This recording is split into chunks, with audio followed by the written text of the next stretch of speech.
Hey everyone, and welcome back to the Illumineers Quest podcast, where we talk everything Lorcana. I'm Zach. And I'm Jacob. And thanks for coming on this journey with us. So, the topic of today's episode is intermediate tips and tricks. So, we've been playing for, almost a month now? Or a little over a month now. A little over a month, yep. And we have learned a ton. We did a beginner's tips and tricks for kind of what we knew at that point. We want to take it to the next level and talk about some of the tips and tricks that we've learned since then, and since we've really been started playing in the league and been, playing each other more and just really grown to learn the game even better. Mm-hmm. So that's where we're at. So with that said, again, you can reach us on YouTube, on our YouTube channel at Illumineers Quest. You can, message us on Twitter at Lorcana Pod if you want to send us any questions or notes or comments there. We also have an email at lorcanapod at gmail.com where you can send us comments or notes as well if you have any feedback you want to give. To just reach out and try to build the community and get feedback. And again, like we talked about on last episode, the reason would be is because we're adding a questions and comments section into the episode. And so the question for this episode comes from Paul Walsh, and he is asking about the strength and willpower and how exactly the interactions from challenging go. So I'll read it specifically on this one just to make sure that we're on the right page here. But it says, can you break down how strength and willpower work in layman's terms? Also, how long does damage stay on a character? Thanks again. So you want to kick this one off? No, you go for it. Okay, so it's pretty straightforward once you learn, but it is a little different. It's harder to grasp, I think. But once you learn. It's a very different scenario than normal, because when you attack or you challenge, the interaction on both sides happens at the same time. Yes. So both cards attack at the same time. So if I have 2 strength and you have 2 strength, both of us are taking 2 damage. Mm-hmm. So your strength attribute is how much damage you do to the challenging character. Mm-hmm. Your willpower is essentially your health. Mm-hmm. Your hit points, your HP. Yeah. So if you have 2 strength, 2 willpower, you deal 2 damage and take 2 damage. And so if you have 2 cards with 2 strength, 2 willpower against each other, both of them are gone. Like the smaller Sapphire 2-cost Aurora, basically. If they were going against each other, they would both even out at each other and take each other out. Yep, and if you are going like a 2-cost and getting into his second part of the question, which is how long does damage stay on there? So for instance, if you have an Aurora that you just mentioned going up against a Simba, the Cub on Amber, he has 3 willpower. So Simba would deal 2 damage to Aurora. Aurora's out because she has enough damage for her willpower. Simba has 3 willpower, and so he takes 2 damage. Mm-hmm. So he's still alive. So he's still available to play next turn. So to answer the second part on how long does the damage stay on the character, it's always persistent. It's always there, even if a character's shifted. So like if Aladdin Street Rat takes damage and you shift him into Aladdin Heroic Outlaw, that damage is still on Aladdin Heroic Outlaw as well. The one caveat to that is if you have a card that removes damage from a character. Or another thing too to consider is if it gets returned to your hand. I didn't even think about that until you just said that, but I knew that's where you were going, and that's a very good thing to talk through too. But if you don't have any of that, it will last on for as long as that character is alive. Yeah. Or gets challenged again and then gets eliminated and then they're done. Yep. So, there's a bunch of cards in Amber that do healing. So like the most, popular one is the Rapunzel, gifted with healing. And so like her ability says when you play this character, remove up to 3 damage from one of your characters. And so that's an ability that she has to take that damage off. Otherwise it would stay there. And to Jake's point, if you have a card like Befuddle, that's an action that says, choose a character to put back into the player's hand. The damage doesn't go with the character into the hand. Mm-hmm. So it's probably smart not to tell someone to return to the hand if they have a bunch of damage on them. Maybe if they only have 1, it's not that big a deal. If they quest for a bunch. It depends on how important that card is to their overall... Depends on the scenario. Yep. So I hope that covers it, Paul. A little, again, like Jake said, a little confusing at first, but once you kind of get the hang of it, it's pretty straightforward. It took me quite a few YouTube videos to understand the game. Same. But hopefully we can answer any questions you guys have. Yeah. And we are completely willing to do so. Any other questions, please let us know. Like we said, we want this to be part of the episode going forward, and so we please ask that everyone do, so that we can continue to have this interaction. Absolutely. Okay, moving on to next card of the week. All right. So I was ready for last week. You were.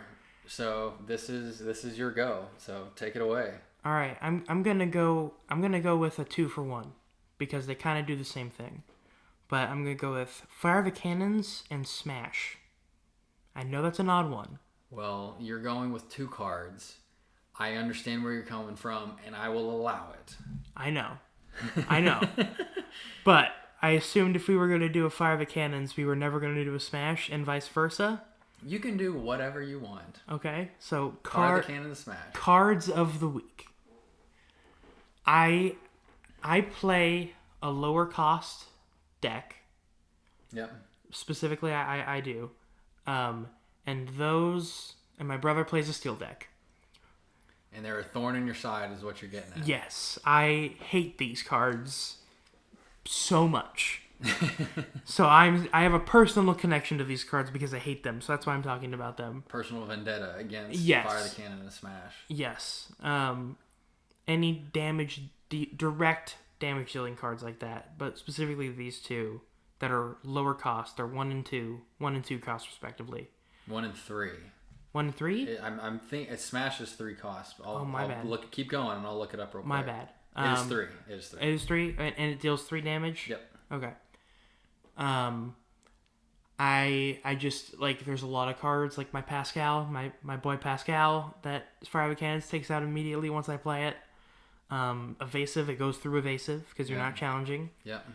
And I think that this is, if you're working with any kind of steel deck, I think that these are a smart one to put in because they counter a lot of counters for steel. I think a lot of cards that would stop or hinder steel, you could take out with those cards.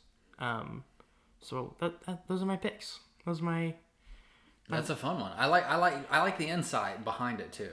It's a little different. But that's my pick. No, I like it. I think it gives you insight into your play style, why it's annoying. It's fun to see the interaction there. So I think that's way better than mine last week on the Elsa. That's my personal cards of the week. Yeah. My very personal. I like it. Okay, so news / what's on our mind. Anything that you would like to say today? I hope for the next few episodes here I can talk more about my league, but I've not been able to participate as much in that lately. Just playing with my friends and family a little bit still, trying to master the deck I'm working on. But I don't have a whole ton to report on. The only thing that I would say is that you just had a birthday. I'm getting ready to have a birthday. We're going to have a battle birthday party, if you will. Lorcana birthday bash. Yeah, there we go. And it's not really a party. It's more just we're using that as the excuse to get together again. Very much and so. to play each other. And so it's been a while since us have been able to sit down and just play. I don't think we have since launch weekend. Launch weekend was. We've definitely played a bunch. We've played a bunch. It just hasn't been us sitting down and playing just us. Hopefully we can. I'm looking forward to that. Hopefully we can get the old group back together from launch day and all play each other again. Yeah. It'll be a good time. Yeah. So again, that's kind of where I'm at. We've played a bunch. We talk about it all the time. We discuss it nonstop, but we haven't been able to just sit down with just us and play. So that's what I'm excited about coming here shortly. And we'll report back on that as well on our next episode. I have a few decks still not fully built out yet because of the legendary shortages, if you will. that's fine. And we might have to shift a few cards around here and there, between ourselves for the day to build out some decks. But nonetheless, it's going to be fun. I can't wait to play your dad either. I want to show him some of the new skills that we've learned in the meantime since that launch weekend. He's been blown away. I've been teaching him some of the new stuff we've been learning. Oh, you can't be teaching him. I've been just throwing some hints. Let's say that. Okay. I haven't been That's fully teaching him. I've just That's been fair. like, hey, I know you don't think this is possible, but it is. Okay. I like it. Yeah, it's just, again, one of those things that we came into this wanting to play, wanting to learn the game. We've spent so much time learning the game. In the last couple of weeks, we've all been so busy that we haven't had the time. So just, again, that's what's on my mind. The chance to get back down there and play with each other and just have fun again. Have a good Lorcana sesh with all our buddies. I'm excited. Okay, and I think that leads us in, pretty short intro, but I think that leads us into the topic of the day. All right. So next level tips and tricks. So this is kind of that next level of, you know how to play the game. You have a grasp on like how to do the basics. The basic ins but and outs. You want to level up your skills. Yeah. You want to get better. You want to be able to stick it to your friends. You want to, maybe want to do a little bit better in your league matches. Hopefully this helps you out a little bit. All right, let's go for it. Let's help you guys out. The biggest thing that I didn't consider near enough as much as I should have when I started was comboing cards. Yep. So comboing cards and, more, I guess, layman's terms is like using 2 or more cards together to accomplish like one goal. Mm-hmm. So my favorite one, and I'm sure I've talked about this 100 times already, you know what's coming, is Lilo and Simba on Amber. It's my favorite aggro style by far. It gets you out really quick. And so, again, for people that haven't played the Lilo Simba on Amber, Lilo is a 1-cost card. She quests for 2, but she only has 1 willpower and 1 strength. So she's getting taken out by everything, and she's not going to take out anything either.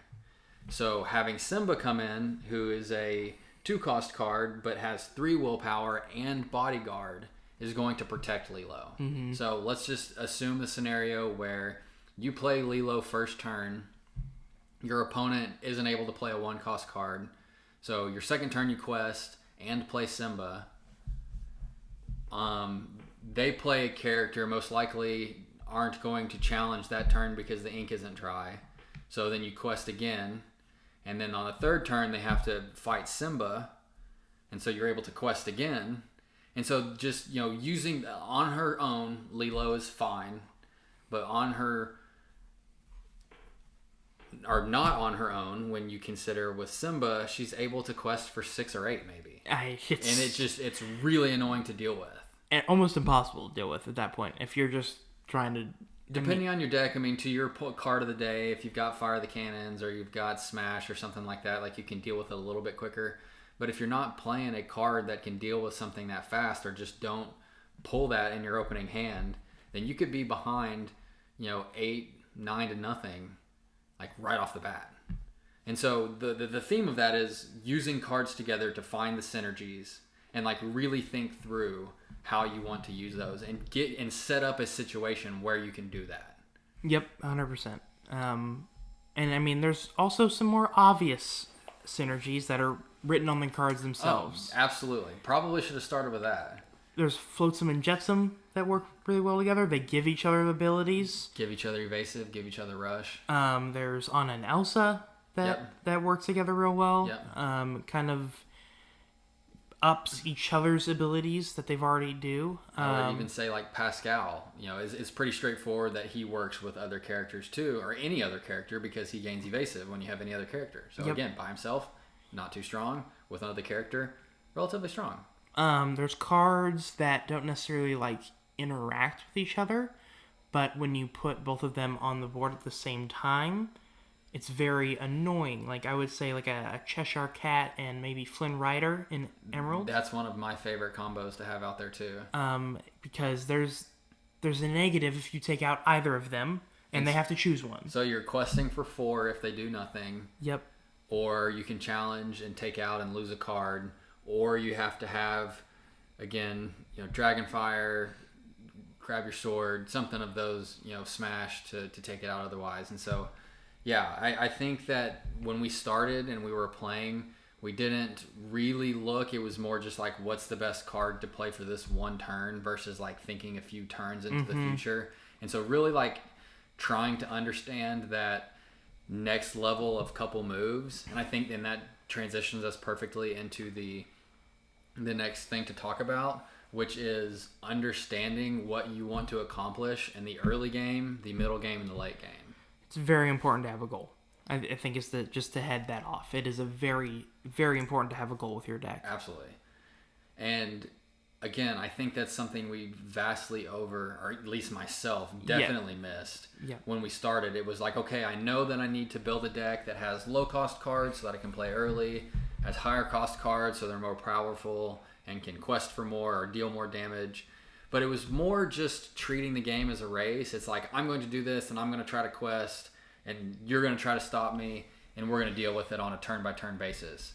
Versus, if you have a very low-cost aggressive deck that tries to get out quick and quest fast, then you have to be, ready to do that. You have to get out and you have to be ready to quest quick so that you can get ahead and build a lead. Mm-hmm. And then, maybe the mid game of your aggressive deck is to, keep those cards on the board. So either protecting those cards or slow down your opponent. Yeah, slow down your opponent, whatever it might be, to keep them from catching up to you. Mm-hmm. On the other side, control decks like the really popular Mickey Brave Little Tailor, Elsa, Spirit of Winter, and Aladdin Heroic Outlaw deck is that they try to keep the board clear early on, and once you've built up enough ink to get into those cards, then you can really just punish your opponent because they quest for a ton, their abilities are really overpowering, and it's just hard for your opponent to even get on the board at that point. So you can really stall your opponents out at like 17, 18, 19 lore. Yeah, and I mean, there's like, to go back to our previous conversation with combos, is there's a lot of cards that work together that aren't obvious, that will work to your goal, that work together for your goal. So I think it's important to learn as much as you can about each individual, especially like if there's an ink that you choose specifically that you want to work with, you can find another ink that pairs with that for your goal.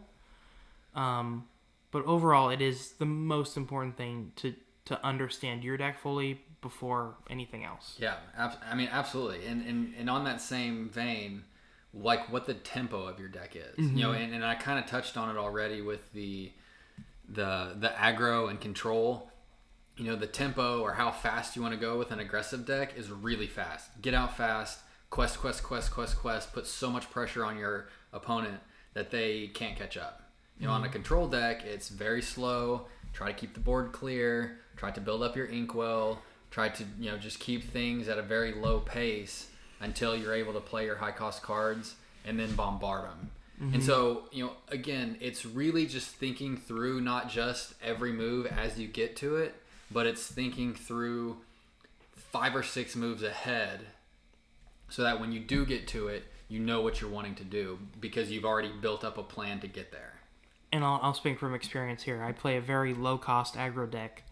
Grab Your Swords and Mother Gothel are the two most annoying cards in the game, and that there's cons to what your tempo is. There's always a con, because there's ways that your opponents can deal with that tempo that you're doing. So you have to, no pun intended, be prepared for I like it. What your opponent might do. Yep. And how they might try to change that tempo. So that's when kind of you have your main idea, your main tempo, and then you work in counters for the counters for your deck. Correct. And I think that is something I'm still mastering, learning, still trying to fully grasp. I think there's easier decks to learn than others.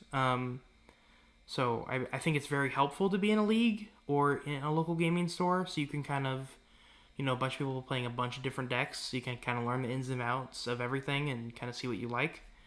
But overall, it's just a lot of testing, I think.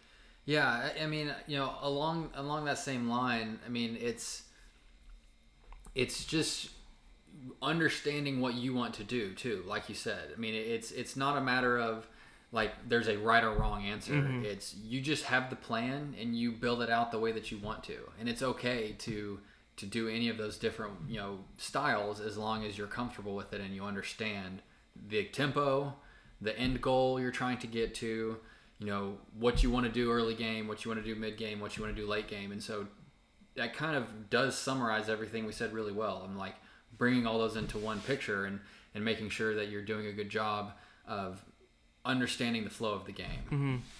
Mm-hmm. Now I think the next one for me would definitely be it's okay to get behind. Mm-hmm. Like I definitely would get very flustered in the beginning if I got behind, I don't know, 4 to 10. If I was behind in that like realm, I would be like, I'm done, game over. Yep. I wasn't prepared on how to deal with those situations. Another no pun intended. I didn't say be prepared on that one. I mean, you worked in it a little enough, bit. Close enough. And so there's kind of two things that are very linked together here. One, it's okay to get behind, but two, understand what you're going to do when that happens. Mm-hmm. So, for instance, how are you going to stall them? What cards do you have in your deck to keep them from continuing to grow that lead, or to stall them out, or to keep them from questing more? So the example you just gave perfectly would be Mother Gothel. So for instance, if you're down 4 to 10, but you have Mother Gothel, and when Mother Gothel quests, your opponent is unable to quest. Mm-hmm. And so if they're not prepared to deal with the Mother Gothel, then they lose the game. Mm-hmm. So it's okay to be behind. Just have a plan for what you do when that happens. Very much so. One of the hardest things to do with an aggro deck is play from behind. It's almost impossible to win with an aggro deck. Correct. When you're playing from behind. Correct. So I think you have much more experience in that realm of things from playing from behind. I am trying to accumulate cards so I can build a deck that will allow me to play from behind. It's like Elsa's and Maleficents, things like that. But I've not very been in that position where I've been able to work with that. You're an aggro deck guy. I'm a control deck guy, so it makes sense, and so that's why I kind of wanted to play control a little bit, is because I was very uncomfortable being behind. And so, putting yourself in a position where you work to play from behind, it does force you into building those habits that enable you to be okay with that.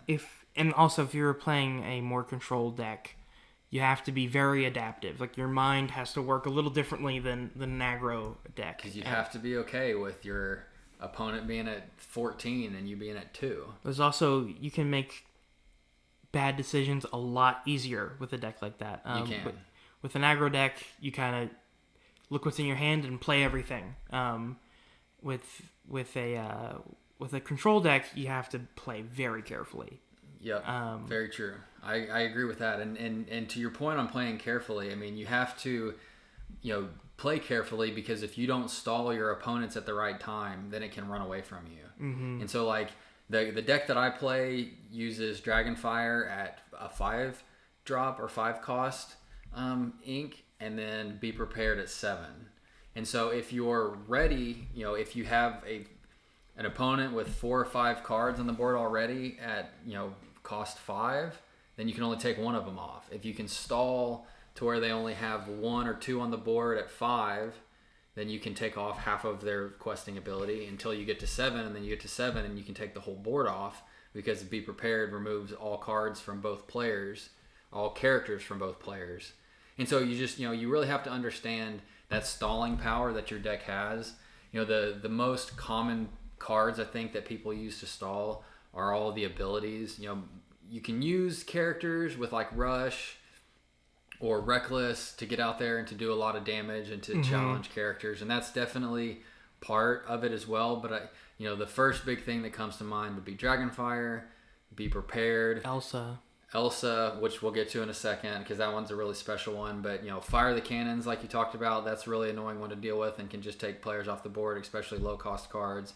Grab Your Swords, we talked about that. smash, like all of the abilities that deal a bunch of damage or take cards off the board are really big ones. And then when you get to the late game, you get to Elsa, to your point, which which Elsa, the Spirit of Winter, the legendary one, has the ability that exerts two of the opposing characters and doesn't allow them to ready back up. And so if they only have two characters on the board, you exert them both. That means their next turn is useless because they can't quest or challenge. And so you're able to just go on and do your bidding at that point. Yeah. So yeah, it's being okay with being uncomfortable and being okay with playing from behind and understanding what you have to do. And those are just kind of a few of the examples on what to do when you get in that position. Mm-hmm. So the next one is how to ramp your ink up and how to kind of stay in the game while you do that. We've said on a couple previous episodes that heavy inking is a little overrated, and I still stick by that. If you can't just go out and ink a bunch without any real strategy to reset, and so this kind of incorporates a little bit of that in there too, on how and when to reset. And what I mean by that is if you ink your entire hand and you are trying to top deck your card, you're going to be in a bad spot because you're just at the mercy of your deck at that point. Mm-hmm. But if you ink your entire hand and have one card left and that one card is a whole new world, then you get to draw 7 more cards. Yep. And so being in a situation where you're inking a lot but not over inking what you're drawing. So the other option would be your favorite, Amethyst. Mm-hmm. And you can draw a bunch of cards. Yep. I think the most important thing, usually an ink building deck is Sapphire. I think the most important thing is you really can't just do like a Sapphire Ruby, and just be like, I'm building my ink up with Sapphire for all my aggressive Ruby cards. You need something else to build up your hand, basically, and that's steel, that's amethyst. You need that secondary build up besides the ink build up. Yeah, there's a couple ways to draw cards. The most common and most popular is amethyst because it's the most straightforward. Mm-hmm. Very straightforward. You also have amber, which does some healing and does some card draw with Stitch and Rapunzel. So mm-hmm. Stitch gets to draw a card every time he plays a 1 or 2 cost card and exerts them. So you can draw a card there. Rapunzel gets to draw cards when she removes damages from characters, so you get to draw cards there. And so if you want to have a heavy deck and you want to have a late game where you can play a bunch or have a heavy inkwell, you just have to be in a position where till you get to that point you're able to draw a lot of cards, because otherwise your hand's going to run low really fast. Yep. So I think the main focus of all this is really to have a plan. And again, I'm going to say personal experience here, and so that's kind of all of the main notes that we talked about. I have another one that says, playing from behind, but I kind of already touched on all of that. Mm-hmm. Is, just really understanding that it's okay to be behind and just have a plan. But 100% personal experience here. The initial play when we did this from the start was on a turn-by-turn basis. On turn 1, I had no sense of what I was going to do in turn 3 except for play a 3-cost card. Yep. It was like, on turn 1, I'm going to play a 1-cost card. On turn 2, I'm going to play a 2-cost card. And on turn 3, I'm going to play a 3-cost card.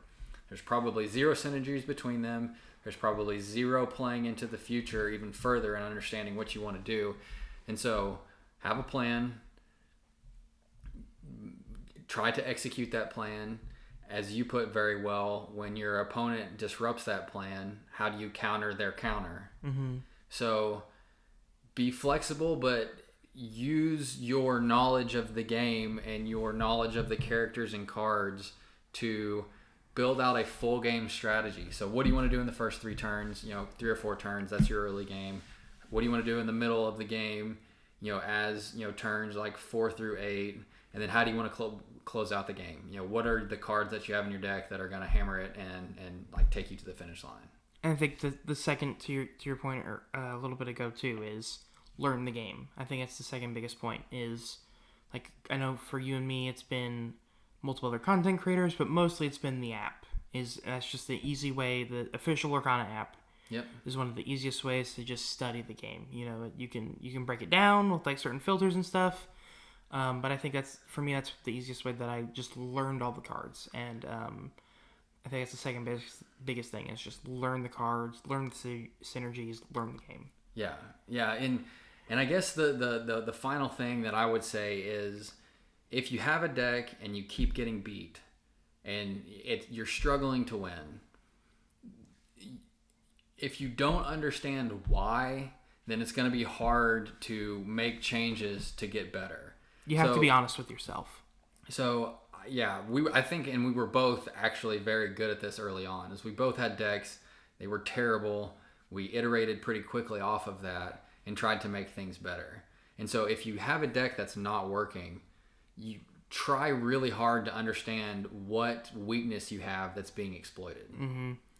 So whether it be you have an aggro deck and you're not getting out quick enough, and so your opponent is able to keep up, and then if you have an aggro deck that's really low cost, once you get into the later games, it's going to be hard because the expensive cards in your opponent's decks are going to outpower yours, and it's going to be hard to keep up at that point, so you have to get out from the beginning.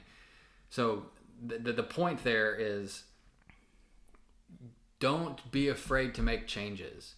Understand why you're losing. Try to figure out what the hole in your deck is, or the hole in your strategy. Maybe your deck's fine and your strategy, or the way that you're manipulating the cards throughout your turns is not working, or you're inking the wrong things, or you're not playing in the right combos that you need to. Figure out what problems are not working and iterate from there. Yep. So, yeah, I mean, I know that's a lot and that's pretty dense, but I think that should hopefully steer people in the right direction. I think that's just a culmination of everything we've learned so far. The more heavier stuff, the more stuff that takes time to learn. And these are just some of the big takeaways from that. Yeah, I think we've been writing a bunch of notes on like what we've learned since we started to, and we'll definitely like do a reflection at some point on like where we started versus where we are now. But as far as like getting to that next level, so again, to fully wrap this up, if you want to take your play to the next level, there's the players that get in and play the game very casually and have fun and kind of just very nonchalantly play each hand like we kind of talked about. And there's no problem with that. No, absolutely no problem not. enough. If you want to be a casual, like I would say your family, aside from you, is very casual in this compared to us. I would say it's the same for my family that we've played. They don't want to get into it this deep, and there's definitely nothing wrong with that. But if you do want to go to a league, or you do want to improve your skills, or you do want to get better because you enjoy it that much, you really have to analyze the gameplay. You really have to think through a full strategy and not just play turn by turn in a vacuum. You have to think about all of the moves and how they're going to work together and how you're going to deal with what your opponent throws your way. And so ask us questions. We're here to help. If there's something that you are stuck on, or you have a deck that you want to share and you want to say what's the problem with this one, or where's the potential weakness, like please reach out. That's what we want to do, is we want to help build a community and try to help each other out and make each other better. And so I think that's the opportunity to grow, is to ask people and learn from their experiences. And that's why I've learned as much as I have this time, is because we had kind of a TCG master that I went up against in one of the league nights, and he taught me a boatload in about 45 minutes. Yeah, incredible. So yeah, if you're stuck, ask someone for help, ask some questions, try to get help from someone locally. Again, like I said, we're here to help and would love to answer some questions as well. And so just take it to the next level, think through your full gameplay, have a plan, have a strategy, and try to execute strategy. If it doesn't work, iterate, try to make it better. Adapt. You can never say that enough. Nope. Okay, I think that covers this one. I really enjoyed this one. I enjoyed it a lot. I think this is cool because it really shows how far we've come, like you said. Yeah. I mean, all of this that we talked about today has definitely been learned since we started. There was a lot we learned before to get prepared to play, but none of that was like strategy. All of that was just the surface level. I ink this, I play this, I exert this. Yeah. I do this much damage. That's just like the fundamentals of the game. This is like really the strategy behind how to play. And so it's fun to see how much we're progressing and how our perspective on the game has changed so much in such a short period of time. No, we're adapting. That's good. I think we're still noobs. A lot more to learn. I think we're still noobs. I think I'm still probably 5 or 6 out of 10, maybe a 6 or 7 out of 10 on my. Not definitely not a 7. 5 or 6 out of 10. I think we can say we're both 5-6 range. Yeah, I for think sure. 5, 6 out of 10 on like my abilities comparatively, to the masters of TCG. But that's the cool part too. Is there's so much to learn. We have so much more to go. So yeah, it's an exciting journey, and we're happy to be on with everyone. All right, thank you guys so much. Yeah, thanks again, everyone, and we will see you next time. Bye. Bye.